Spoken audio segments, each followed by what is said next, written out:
Solat yang dilakukan dengan cara berjamaah adalah lebih utama dan lebih baik dibandingkan dengan solat yang dilakukan sendiri, sebagaimana sabda Rasulullah SAW dalam salah satu hadisnya.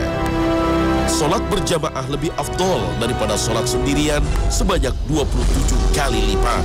Hadis riwayat Bukhari dan Muslim.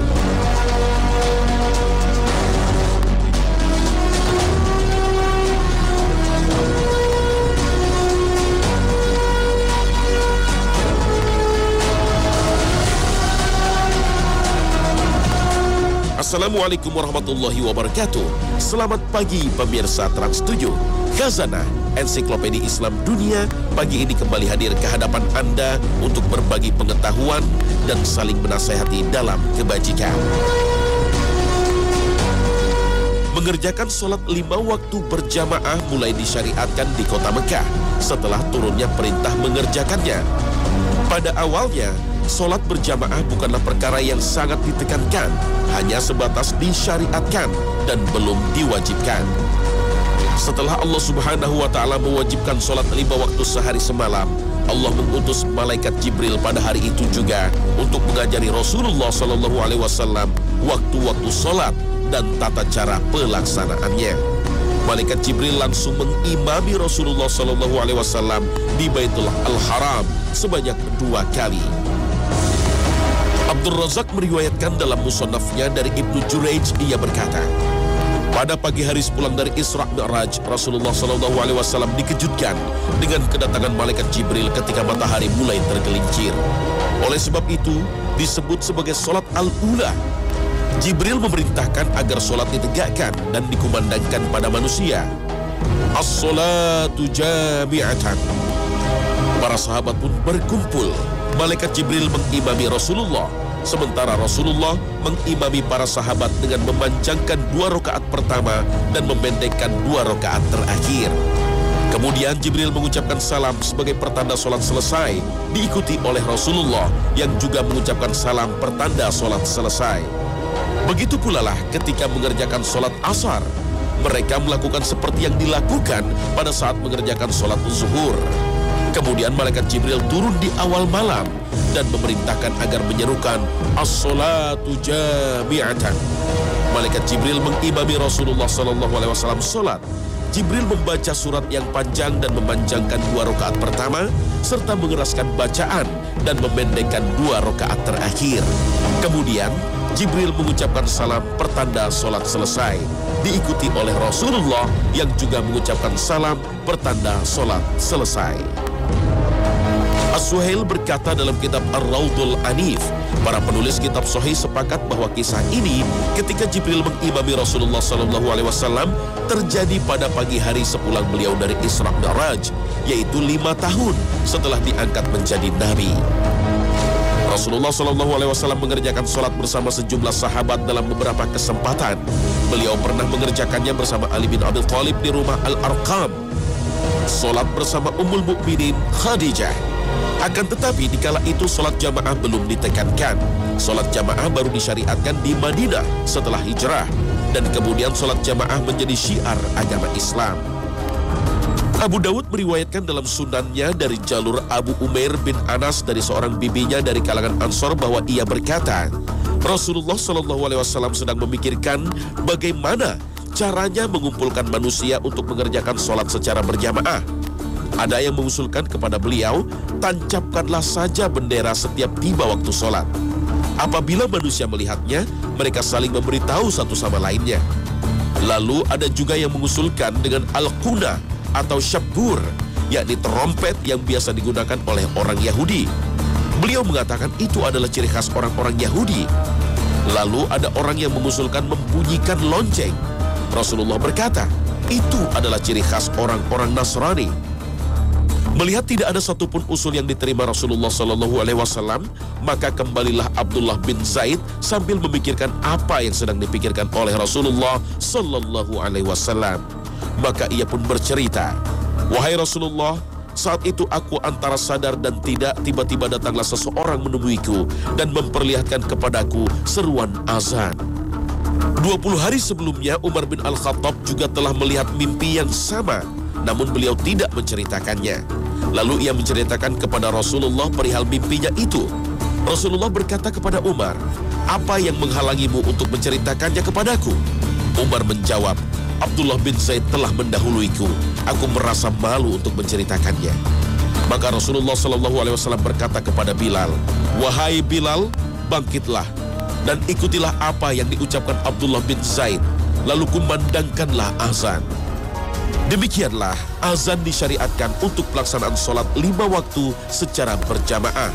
Sudah selayaknya apabila seorang muslim jika mendengar azan supaya segera mendatanginya untuk melaksanakan sholat dengan berjamaah. Karena sholat yang dilakukan dengan berjamaah tentu lebih utama dilakukan. Sebagaimana sabda Rasulullah SAW dalam salah satu hadisnya. Diriwayatkan dari Abu Hurairah berkata bahwasanya Rasulullah SAW bersabda, "Sekiranya orang-orang tahu keutamaan menyambut seruan azan dan berada di shaf pertama, kemudian hal tersebut hanya dapat diraih dengan mengundi, niscaya mereka akan mengundi demi mendapatkannya." Hadis riwayat Bukhari. Sholat berjamaah yang sah hanya bisa terwujud dengan syarat-syarat dan cara-cara tertentu yang sudah ditentukan tata caranya oleh Rasulullah SAW. Sebagaimana yang dijelaskan dalam sebuah hadis, "Sholatlah kalian sebagaimana kalian melihat aku sholat." Hadis riwayat Bukhari. Para ulama telah sepakat bahwa tata cara pelaksanaan sholat berjamaah mesti memenuhi syarat-syarat yang mendukung terhadap kesempurnaan sholat. Di antaranya adalah posisi makmum berada di belakang imam. Imam itu diangkat tak lain agar menjadi panutan. Hadis riwayat Bukhari. Kalau makmum ada 2 orang atau lebih, maka mereka semua berbaris di belakang imam. Tetapi kalau hanya seorang, maka berdiri di sebelah kanannya. Sebagaimana yang dijelaskan dalam sebuah hadis. "Pernah aku sholat di belakang Rasulullah SAW. Aku berdiri di sebelah kanan beliau. Kemudian datanglah Jabir bin Sakhr, lalu berdiri di sebelah kiri beliau. Maka beliau memegang tangan kami semua, sehingga beliau tempatkan kami di belakang beliau." Hadis riwayat Muslim. Jarak antara imam dan makmum disunatkan agar tidak lebih dari 3 zira atau sekitar 50 cm atau lebih. Dan demikian juga jarak jamaah dalam barisan mesti rapat. Apabila makmum terdiri dari laki-laki dan perempuan, maka barisan laki-laki di depan. Barulah sesudah itu barisan perempuan. Rasulullah SAW bersabda, "Adapun jamaah yang terdiri dari kaum wanita, maka imam berdiri di tengah mereka." Hadis riwayat Baihaqi dengan isnad sahih. Hal ini berbeda dengan imam perempuan. Apabila perempuan menjadi imam bagi kaum perempuan, maka posisi imam berada di tengah-tengah barisan shaf atau sejajar dengan shaf perempuan. Serta makruh hukumnya bila seorang makmum berdiri sendirian. Oleh sebab itu hendaklah dia masuk dalam suatu shaf apabila ada kelonggaran. Dan kalau tidak ada, maka disunatkan menarik seseorang dari shafnya agar bergabung ke belakang sesudah takbiratul ihram. Sedangkan bagi orang yang ditarik dari shaf depan, disunahkan membantunya dan bergabung ke belakang. Serta makruh hukumnya bila seorang makmum berdiri sendirian. Oleh sebab itu hendaklah dia masuk dalam suatu shaf apabila ada kelonggaran. Dan kalau tidak ada, maka disunatkan menarik seseorang dari shafnya agar bergabung ke belakang sesudah takbiratul ihram. Sedangkan bagi orang yang ditarik dari shaf depan, disunahkan membantunya dan bergabung ke belakang.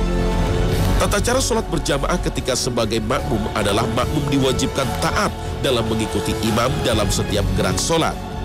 Dengan cara makmum mengerjakan sholat sesudah imam. Sedangkan imam mendahului makmum dalam setiap gerakan sholat. Artinya, setiap gerakan imam harus segera diikuti oleh makmum. Sabda Rasulullah SAW, "Sesungguhnya dijadikan imam itu untuk ditaati. Apabila imam takbir, maka makmum mesti takbir. Apabila imam ruku, maka makmum mesti ruku. Apabila imam sujud, maka makmum mesti sujud. Dan apabila imam salam, maka makmum mesti salam." Hadis riwayat Bukhari. Hal penting lainnya dalam sholat berjamaah adalah tidak dibolehkannya terdapat 2 jamaah sholat di dalam satu masjid pada waktu yang sama. Hal ini dapat memecah belah persatuan mukmin karena sejatinya setiap mukmin adalah saudara. Maka berjamaah adalah nilai sosial di mata Allah dan di hadapan umat manusia lainnya. Sebagaimana sabda Rasulullah Sallallahu Alaihi Wasallam, sesungguhnya solat seseorang yang berjamaah dengan satu orang adalah lebih baik daripada solat sendirian. Dan solatnya bersama dua orang jamaah adalah lebih baik daripada solat bersama seorang jamaah. Semakin banyak jamaahnya, maka semakin dicintai oleh Allah Ta'ala. Hadits riwayat Abu Daud dan An-Nasai. Sebagaimana yang telah kita ketahui, Rasulullah SAW sangat menganjurkan bagi kaum laki-laki mengerjakan solat berjamaah di masjid, karena pahalanya lebih utama daripada solat sendirian di rumah. Sesungguhnya solat seseorang secara berjamaah dilipat gandakan 25 kali lipat daripada dia solat di rumahnya atau di pasarnya. Jika dia berwudu, kemudian dia baguskan wudunya dan dia tidak ke masjid kecuali dia hendak solat, maka dia tidak melangkahkan satu langkah kakinya kecuali diangkat derajatnya dan dihapuskan dosanya. Dan jika dia solat, maka para malaikat senantiasa mendoakannya selama dia masih tetap di tempat solatnya dan tidak berhadaf. Para malaikat berkata, "Ya Allah, angkatlah derajatnya, rahmatilah dia." Dan dia senantiasa dalam kondisi solat selama dia menunggu solat berikutnya. Hadits riwayat Bukhari dan Muslim.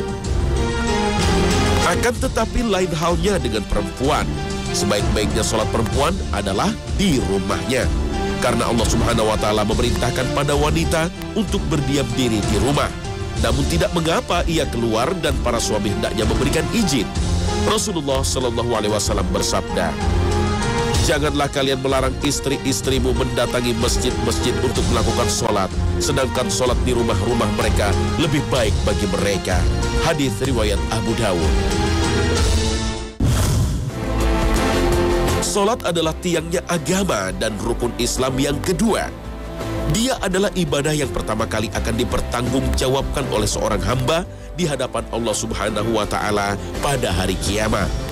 Maka wajib bagi setiap muslim memperhatikan pelaksanaan solat ini sebagaimana yang telah diperintahkan oleh Nabi Muhammad SAW dengan tata cara pelaksanaannya yang telah dicontohkan oleh beliau.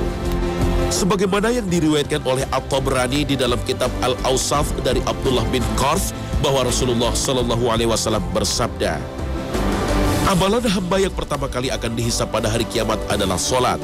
Apabila baik, maka baiklah seluruh amalnya. Dan apabila rusak, maka rusaklah seluruh amalnya." Hadits riwayat At-Tabrani. Lalu apakah cara solat yang kita lakukan sudah benar seperti yang dicontohkan Rasulullah? Apakah cara berdiri, takbiratul ihram, mengangkat tangan, ruku, sujud, duduk di antara dua sujud, tasyahud awal dan akhir, serta salam sudah benar dilakukan? Jika kita ingin solat dengan cara solat Nabi, pakailah sutrah, sebagaimana sabda Rasulullah SAW. "Janganlah kalian solat kecuali menghadap sutrah, dan janganlah kalian biarkan seorang pun lewat di hadapanmu." Hadits riwayat Muslim. Sedangkan yang dimaksud dengan sutrah adalah benda pembatas solat.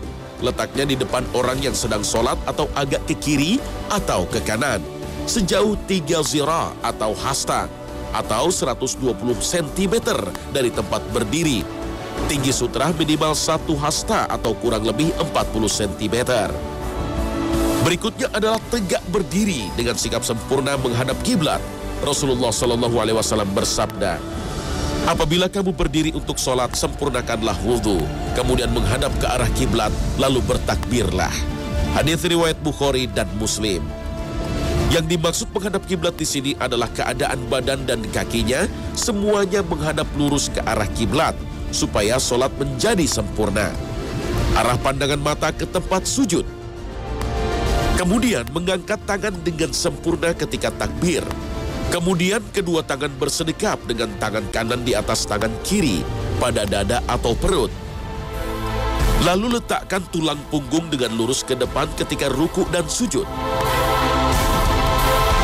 Adapun pada waktu bersujud, ada sebagian orang yang bersujud tidak meletakkan keningnya dengan benar pada alasnya.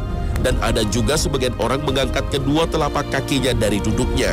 Rasulullah SAW bersabda, "Aku diperintahkan untuk bersujud pada 7 tulang, yaitu pada kening, Dan beliau memberi isyarat pada hidung beliau dan kedua tangan, kedua lutut, serta ujung kedua kaki. Hadis riwayat Imam Bukhari. Setelah sujud selesai, maka sebelum bangkit ke rakaat berikutnya, Rasulullah SAW duduk istirahat sebentar, seperti duduk antara dua sujud. Kemudian bangkit menuju rakaat berikutnya. Rasulullah SAW bersabda dalam sebuah hadisnya, ketika kamu duduk di pertengahan solatmu, duduklah dengan tumak ninah, duduklah dengan iftirash, yaitu menduduki telapak kaki kirimu. Hadis riwayat Abu Daud dan Baihaqi. Sedangkan dalam riwayat yang lain, pada posisi duduk tasyahud, beliau SAW membentangkan telapak tangan kirinya di atas lutut yang kiri, dan beliau SAW menggenggam semua jemari tangan kanannya dan menudingkan jari telunjuknya ke arah kiblat, dan beliau melemparkan pandangannya ke arah jari telunjuknya. Hadis riwayat Muslim, Ibnu Huzaimah. Ucapan salam adalah rangkaian terakhir dari solat, sebagaimana makna solat menurut istilah ulama, yaitu dimulai dengan takbir dan diakhiri dengan ucapan salam ke sebelah kanan dan ke kiri. Rasulullah SAW bersabda, berpaling ke kanan sampai terlihat pipi dan berpaling ke kiri. Hadis riwayat Muslim. Dan berpaling sedikit ke kanan mengucapkan Assalamualaikum. Hadis riwayat Baihaqi dan Ibnu Huzaimah. Di antara kesalahan yang sering terjadi pada orang yang mengerjakan solat adalah tidak tumak ninah di dalam solat, sehingga menyebabkan solatnya menjadi rusak. Rasulullah SAW bersabda, Huzaifah pernah melihat seorang laki-laki yang solat tanpa menyempurnakan rukuk dan sujud, maka dia menegur, engkau belum solat, dan jika engkau mati dalam keadaan seperti ini, maka engkau mati tidak dalam fitrah yang telah ditetapkan oleh Allah terhadap Nabi Muhammad SAW. Hadis riwayat Bukhari. Kewajiban-kewajiban sosial agama tidak hanya memiliki ganjaran yang banyak, tetapi juga mempunyai pengaruh luar biasa dan positif dalam kehidupan individual maupun sosial. Salah satunya adalah sholat berjamaah. Syekh Wahbah Zuhaili menyebutkan bahwa sholat yang dilakukan dengan berjamaah akan mempunyai beberapa pengaruh dalam kehidupan individu maupun sosial. Paling besar pengaruh spiritual sholat berjamaah adalah ganjaran dari Allah Subhanahu wa Ta'ala. Dalam sebuah riwayat disebutkan bahwa suatu malam sahabat Ali sibuk beribadah hingga waktu sahur karena telah tiba waktu subuh. Imam Ali mendirikan sholat subuh sendirian lalu istirahat. Rasulullah SAW tidak melihat Ali dalam sholat subuh berjamaah. Maka Rasulullah setelah selesai sholat pergi ke rumah Ali. Sayyidah Fatimah menceritakan tentang alasan kenapa Ali tidak pergi sholat berjamaah. Maka Rasulullah SAW bersabda, pahala yang hilang dari Ali adalah tidak ikut sholat subuh berjamaah. Karena sholat subuh berjamaah lebih besar pahalanya dibandingkan ibadah sunnah semalaman. Sedangkan dalam riwayat lain disebutkan bahwa Rasulullah SAW bersabda, bagiku sholat subuh berjamaah lebih dicintai daripada berjaga malam hari untuk beribadah sampai waktu subuh. Sholat berjamaah dapat menghilangkan segala kebencian dan kekeruhan serta buruk sangka. Ia juga dapat meningkatkan pengetahuan dan kekhusyuan dalam melaksanakan sholat. Sholat berjamaah adalah langkah awal dalam menyatukan barisan, mendekatkan hati, serta menguatkan jiwa persaudaraan. Sholat berjamaah juga adalah sebaik-baik modal dalam urusan sosial di dunia ini. Bisa belajar antara satu sama lain dalam memenuhi kebutuhan rohani masing-masing, dan bisa melahirkan kerjasama antar individu umat Islam. Bahkan dengan sholat, kita akan terhindar dari perbuatan keji dan munkar terhadap sesama muslim. Sebagaimana firman Allah Subhanahu wa Ta'ala, bacalah apa yang telah diwahyukan kepadamu, yaitu Alkitab, Al-Quran, dan dirikanlah solat. Sesungguhnya solat itu mencegah dari perbuatan-perbuatan keji dan munkar. Dan sesungguhnya mengingat Allah, solat adalah lebih besar keutamaannya dari ibadat-ibadat yang lain. Dan Allah mengetahui apa yang kamu kerjakan. Al-Quran Surah Al-Ankabut ayat 45. Solat berjamaah menunjukkan kekuatan kaum muslimin, menyelaraskan hati serta meluruskan barisan. Solat berjamaah juga dapat menghilangkan perpecahan dan memberikan rasa takut di hati para musuh Islam, membuat kaum munafik putus asa dan sebagai duri bagi mata orang-orang yang menginginkan kejahatan. Sholat berjamaah adalah sebagai jembatan hubungan antara imam dan ummah. Sholat berjamaah adalah faktor keteraturan dan kedisiplinan, bisa menyatukan seluruh lapisan masyarakat, dan dengan sendirinya bisa menghilangkan jiwa individualistis yang ada pada diri kita. Di samping itu, sholat berjamaah juga sebagai pemersatu dan perekat keimanan. Maka ditekankan seorang imam sholat haruslah orang yang lebih bertakwa dan paling layak. Ini adalah jenis pendidikan dan sebagai pemberi inspirasi terhadap ilmu pengetahuan. Sholat berjamaah lebih afdol daripada sholat sendirian sebanyak 27 kali lipat. Hadis riwayat Bukhari dan Muslim. Seorang hamba yang konsisten dan tetap menjaga terhadap sholatnya, ia akan mendapatkan keistimewaan dari Allah Subhanahu wa Ta'ala, yaitu dengan diibaratkan seorang mandi 5 kali dalam sehari, sebagaimana sabda Rasulullah SAW. Tahukah kalian, seandainya sebuah sungai ada di depan pintu salah seorang kamu, ia setiap hari mandi dari sungai itu sebanyak 5 kali, apakah masih ada kotoran yang melekat padanya? Mereka menjawab, tidak akan tersisa sedikit pun dari kotorannya. Beliau bersabda, begitulah perumpamaan sholat 5 waktu yang dengannya Allah menghapus dosa-dosa. Hadis riwayat Bukhari, Muslim.